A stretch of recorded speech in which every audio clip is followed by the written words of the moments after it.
তুমি একজন মুসলিম ঘরের মেয়ে, তোমার ইজ্জতের দাম নাই, তোমার সম্মানের দাম নাই, তোমার ইজ্জত আবরুর দাম নাই।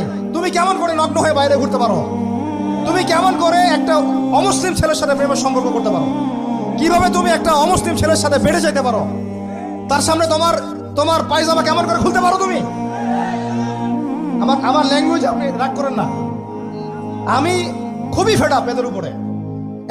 একটা মেয়ে একটা মুসলিম ছেলের কাছেই তো যাইতে পারবে না অবৈধভাবে।